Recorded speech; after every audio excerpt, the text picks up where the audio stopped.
what's good, Commanders fans? So I'm just going to talk about some standouts and just observations from OTAs. Of course, I wasn't there, so this was from a couple of podcasts, just reacting to what they said. It is the off season, so we don't have much going on. So all we can do is listen, read, and react, and just talk about things. You know, we have a long ways to go until training camp in August, and then the preseason and the actual games in September. So of course, the talk of the town right now, and then we got rumors swirling about the Dolphins being interested in Jonathan Allen and De'Ami Brown. So I'll touch on that a little bit. But I do want to talk about the main thing that has really been the talk of Commanders Nation and the fan base at this point. I'll read the tweet from what was it, like Burgundy Blog or something like that. I think one of those accounts. This is actually Jayden Daniels MVP on Twitter. He tweeted out what John Keim said on his podcast, and he had Nikki Zavala as a guest on the podcast, and then he was talking to Nikki Zavala. He said, no, he does not immediately start. There's no way that they can do that. Talking about Emmanuel Forbes, and then they just talked about how Michael Davis has been running with the ones. Logan Paulson talked about it as well. Nikki Zavala also said she was just like, I know he's going to make the team, but, you know, she just doesn't know where he's going to fit in. So it was kind of, listening to it, it was kind of tough. And then, of course, John Keim kind of tries to defend what he said, just saying that it's just competition, that he has to earn it. And it's, of course, it's very early, so we don't want to take too much stock into OTAs. You know, they had Emmanuel Forbes back there fielding punts. Jahan Dotson was fielding punts during practice. You know, Luke McCaffrey had the X, which he most likely will be outside, because I think it's just better suited for Jahan to be inside of the slot position. But, you know, John Keim just basically tried to chime in and say that, you know, it's just competition at this point. So, you know, you don't want to take too much stock into it, but is it a big deal or no deal? Or I think it's a deal. I think it's something to take a look at. You know, I like what Juan Gotti said. Like, if Jahan Dotson was running with the twos, I think that's something that would be alarming. You know, your first round pick, 16 pick of the draft. And he struggled last year. He did. He struggled against AJ Brown. He struggled against DJ Moore. He struggled against Brandon Ayuk. I think the one game you can really pinpoint that he had a good game was he got cooked in the Broncos game too, where what was the guy's name who had a punt return, and then he beat him Emmanuel Forbes for a touchdown too. But Emmanuel Forbes did get an interception, and then Emmanuel Forbes got beat by Brandon Ayuk. So, and the games against AJ Brown, it was just rough. Both games were rough. So he has a long ways to go. Of course, the weight thing and whatnot. And they brought Michael Davis in for a reason, you know, and he may be the day one starter. But Emmanuel Forbes has to have competition and go up against Michael Davis and show that he can be the day one starter. Now, we've seen Joe Witt Jr. and Dan Quinn make cornerbacks better. Can they do that with Emmanuel Forbes like they did with Trayvon Diggs? Trayvon Diggs, his rookie year, he was getting cooked. He got cooked by Terry McLaurin. We remember that play where he pushed Terry in his head, and then Terry just cooked him on the next play. And then Travis Fulgham was getting after Trayvon Diggs. So we know that rookie year for Trayvon Diggs was rough. Let's see if Dan Quinn and Joe Witt Jr. can coach up Emmanuel Forbes, put him in a position to succeed, coach him up, you know, put him in the right position to succeed in the right places. And can he improve and be that ball hawk that he was in Mississippi State? We'll see what happens with that. Deron Bland, you see how they helped him improve. But, you know, you can't ignore that Emmanuel Forbes struggled, that he had a down year, struggles to tackle. He's just a smaller guy. He's a lean guy. Does look like a cross-country runner out there. And then, you know, they're just trying him at different spots. They're trying him at punt returner. We'll see what that leads to. Is there a reason why they're trying to do that? You know, I haven't really seen them do that much at all.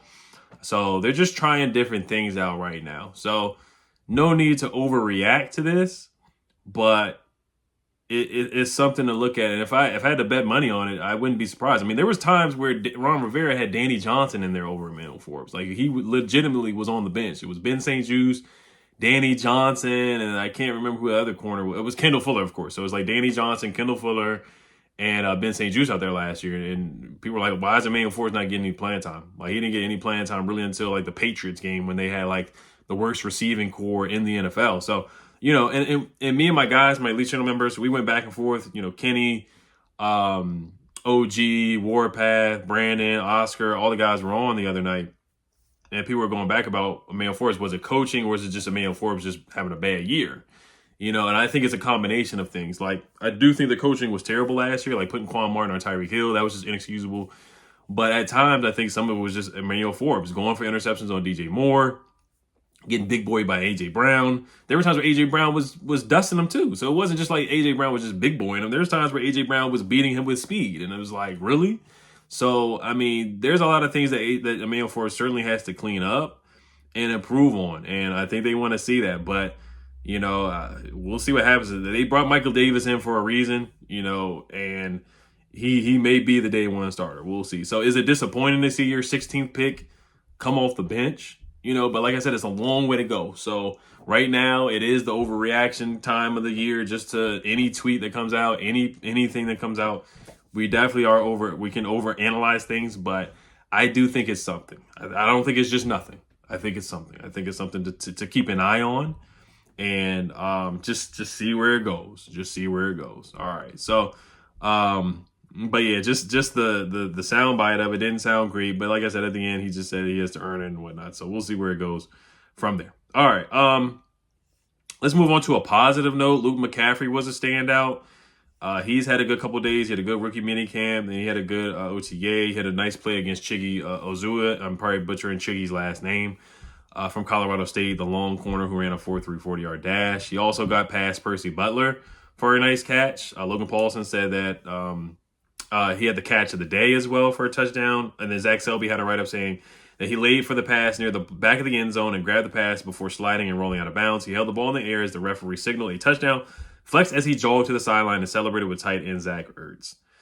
He also said the play was one of the highlights of practice, but hardly an impressive moment was McCaffrey has had since joining the team, while most of the attention surrounding the team has been justifiably focused on number 2 pick Jayden Daniels. McCaffrey has been a consistent standout, and he could be playing his way into a larger role into the offense. Another thing about Emmanuel Forbes, too, Dan Quinn, Joe Jr., they like him a lot. The draft process, they interviewed him, they liked him a lot. There was the report that they said they wanted to draft him in the first round, that they might have taken him if he would have fell, of course, that they wanted to take him. So there is some stuff that they like about Emmanuel Forbes. So maybe next practice, he may be with the ones. And people don't talk about it enough. Jayden Daniels was running with the 2s. Like, nobody's really spoke about that, but we know that he's going to start. Jeremy Fowler said that he's going to start. They're going to eventually announce that Jayden Daniels will be the starter. We all know this. But nobody's really talking about that. Like Jamin Davis, I heard he was running with the 2s. Mikey Stanford still was running with the 2s. He's a rookie, of course. But there were some people running with the 2s that, may start day one. They may start day one, or they may start week 5. Just because, you know how things shake out. Guys improve, get better, and whatnot. So that's just the way to look at it, too. Also, Logan Paulson said that I almost said Chris McCaffrey. Luke McCaffrey made a really nice block downfield. John Keim also said that he's going 100%. Every drill, some guys get annoyed with that, but every drill he's going 110%. And that is good behavior by Luke McCaffrey as well. So that's good to see him running at the X. That helped. That can put Jahan Dotson in the slot. I think that's better suited for him, going up, where it's going to be less press that he'll see in the slot. And just that speed by Jahan, just the route running, the fluidity that we see from Jahan Dotson. I want to see him get targeted more in the red zone too, because that's where he excelled his rookie season, leading rookies in touchdown catches at one point. If he didn't get injured, he might have had 10 touchdown catches. Remember the first game of the season where the Jaguars game, we had that really nice move and got into the end zone and got a touchdown. So, but I think Luke McCaffrey on the opposite of Terry, 6'2", he's supposed to be that big slot. That's what people say. He played a lot in college. That's what they were thinking. But he can play all positions. Like, they can move these guys around. Cliff Kingsbury can be creative. He doesn't just have to put one guy in one side of the field, even though that's what he did with DeAndre Hopkins. DeAndre Hopkins played like 95% of his snaps on the right side of the field. It was like the left side or the right side or something like that. So we'll see how it shakes out with the air raid off, or something like the air raid offense that Cliff Kingsbury is going to install. All right, so let's look at some of the other guys that stood out. Marcus Mariota threw 4 interceptions in practice per Craig Hoffman. He threw 1 to Dominique Hampton had an interception. James Pierre, the guy we got from the Steelers, had an interception. Jeremy Chin made a play and got an interception. Pittman got an interception on Marcus Mariota. James Pierre got the interception on Jayden Daniels, but Craig Hoffman did say that Marcus Mariota threw 4 interceptions. Dominique Hampton got 1, Jeremy Chin got 1, and Pittman got 1. I think somebody else got another one, but he didn't say who else got the other interception. But like I said, Mariota was running with the ones. Jayden Daniels did not run with the ones at all, but we'll see what happens, because there's supposed to be another week of OTAs. So we'll see what happens with that. So Jeremy Chin stood out with getting an interception. And then also another big point is that Quan Martin was playing free safety next to Jeremy Chin. Not much talk about Derek Forrest. I'm not sure if he's still recovering from the injury, but I think he was out there for the most part. But just think about Quan playing safety. Quan played safety at Illinois. He played corner, slot corner, outside corner, safety, strong safety, like whatever you need. He played a little bit of linebacker, hybrid linebacker. every position he played in college. I mean, every position he basically played at Illinois. So I mean, I'm not surprised that they're trying him out there. And then I remember Ron Rivera. I know he's gone now, but he did say that at one point he was like, they drafted him because they struggled when Cam Curl missed games. There's a reason why we drafted some of those guys. An example is Quan Martin. What happened last year to Cam Curl, we really felt that we needed to have another top flight, young, depth type of safety. And that's what we did in the draft. Now, all that could not matter anymore, but you just look at that and, you know, Quan Martin definitely plays safety next to Jeremy Chin. And we'll see where Derek Forrest fits in. But we have a lot of guys. You know, Percy Butler's on the roster too, and you know, we'll see. But Quan Martin had a really good end of the year. He has a knack of getting the football. They want guys that can force turnovers and where ball is life, and Quan Martin certainly did that in Illinois, and he can certainly do that. He did that last year too, towards the end of the year when he finally got comfortable. They were throwing a lot of stuff at him. I think they found a better way to use him. He got more comfortable out there too. All right, so other guys that stood out. Bryson Tremaine had a couple of good catches in practice. Michael Davis starting over Emmanuel Forbes. Ben Sinnott had a couple nice catches. And Marnie Rogers looks the part and runs like a receiver. Looks like an offensive tackle. That's what Logan Paulson said as well. Dax Mill made a nice catch as well from Jayden Daniels. Cole Turner dropped a pass from Jayden Daniels, but it was a very catchable ball from Jayden Daniels. And then David Harrison also said the Casimir Allen bobbled a couple of punts in OTAs, but it was raining outside. So he gave him a little bit of slack on that. Nick Allegretti stood out per David Harrison from Locked On Commanders. I was, of course, part of the Locked On Wizards, so he was a colleague of mine in the Locked On Network. He said Nick Allegretti, the guard, his energy stood out, yelling even in special teams drills. He showed energy basically in every drill, just hyping guys up. You kind of got that from Nick Gates last year, so we'll see where that leads to. With Nick Allegretti, can he come in and play well? He was a part of a Super Bowl team with the Kansas City Chiefs, played pretty well in the Super Bowl game. Primarily, most likely, he was a backup. So we'll see what happens with him as the starter out there too. All right, so I think that's about it for guys that stood out.